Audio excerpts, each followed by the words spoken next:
PandoraTV.it è debitrice verso Anton Vuima, mi pare il nome baltico, che è un utente di Facebook, osservatore molto attento e analista delle immagini video, che ha pubblicato sulla sua pagina una notizia che è per noi una scoperta sensazionale che potrebbe distruggere in un colpo solo le già ridicole messe in scena della signora omicidi britannica. Anton Vuima ha scoperto infatti che il video che tutte le TV occidentali hanno messo in onda subito dopo l'avvelenamento dell'ex spia russa Sergei Skripal è stato manipolato da qualcuno, per il momento sconosciuto, che va sotto il nome di Gruppo M.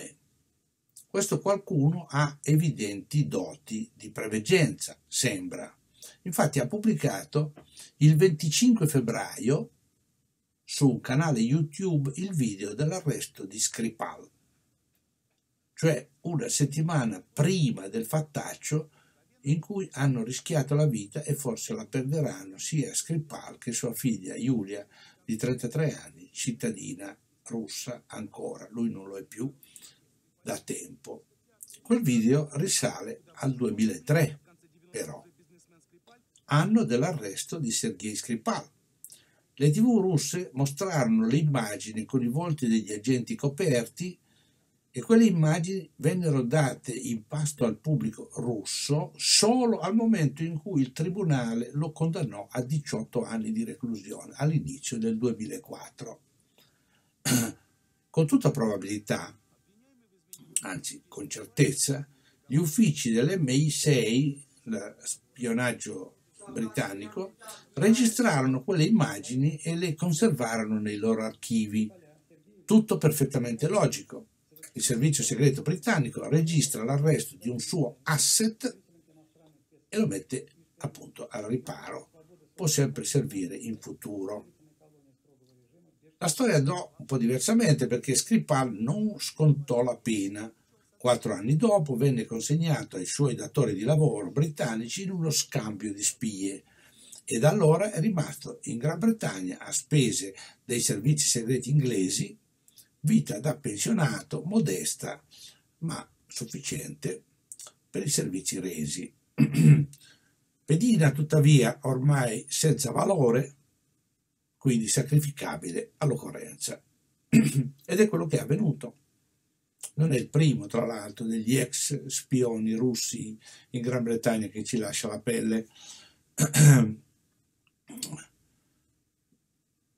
Il gruppo M ha tirato fuori queste immagini dopo 15 anni che le aveva in archivio, in preparazione dell'attentato, e le ha messe, altra circostanza singolare, molto interessante anch'essa, su un canale YouTube che era in sonno, cioè che non era utilizzato da ben 9 anni.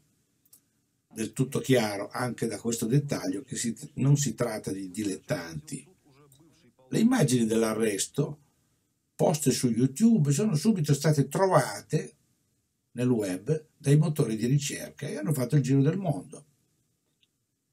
Hanno funzionato agli occhi dei telespettatori disinformati come una qualche prova di non si sa che, colluttazione, arresto, male. Sono i trucchi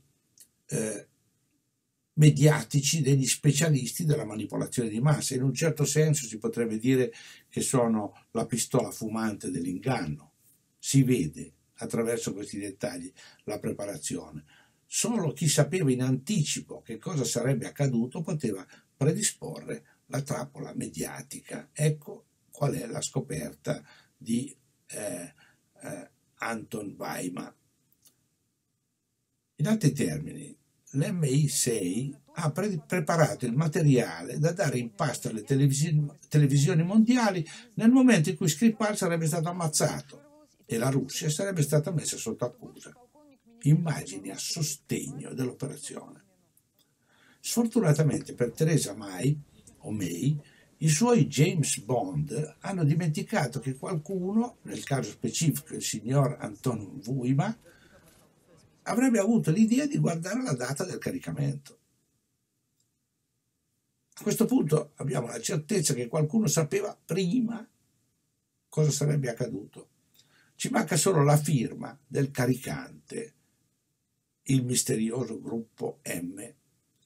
Ma chissà mai, non è escluso che qualche hacker, soprattutto questi hacker russi famosissimi ormai che possono penetrare dovunque, non riesca a guardare meglio in questo filmato, meglio di quanto abbiamo saputo fare noi, e che ci darebbe modo di scoprire l'autore, perché forse voi sapete che YouTube è molto geloso di quello che pubblica, geloso e sospettoso, per cui mette sempre il nome dell'autore, di chi ha messo, mette la firma, la sigla, qualcosa che consentirà di riconoscerlo. Quindi vediamo se uscirà anche questa notizia, ma comunque già questo, i due fatti che abbiamo detto, cioè il caricamento del video all'improvviso su un sito, su un canale che era in sonno da 9 anni, specialisti appunto, e l'anticipo di una settimana dell'evento.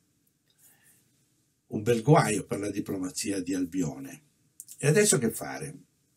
Cancelliamo il già dichiarato boicottaggio dei mondiali di calcio? Riprendiamo a comprare il gas russo che costa comunque meno di quello americano? Risparmiamo. A proposito, notizie, proprio oggi, guarda che coincidenza, la nota agenzia web dello spionaggio americano, la famigerata Avaz, forse qualcuno di voi riceverà le sue mail, ha lanciato la raccolta firme per boicottare appunto i mondiali di calcio. Ma se non si fa questo, cosa dobbiamo fare? Chiediamo scusa a Putin e alla Russia per le balle che gli abbiamo raccontato? Ma come spiegare allora agli alleati stupidi, tra i quali c'è il governo italiano, che si sono affrettati a esprimere solidarietà alla signora Omicidi? O forse sarà meglio continuare ad andare oltre, ammazzare qualche altro ex agente russo di quelli rifugiati in Gran Bretagna, e sono parecchi, dandone ovviamente di nuovo la colpa a Putin con qualche altra operazione che non sia il gas, perché sennò sarebbe ripetitivo. Ora, se potessimo dare qualche consiglio a questa schiera di spioni rifugiatisi in Gran Bretagna, gli suggeriremmo di prendere al più presto un biglietto aereo, per esempio, per l'isola di Pasqua, territorio cileno, in mezzo all'Oceano Pacifico, 5 ore di volo dal Cile, figuriamoci, posto più sperduto di questo, essenziale, stare lontano da Londra. Giulietto Chiesa per pandoratv.it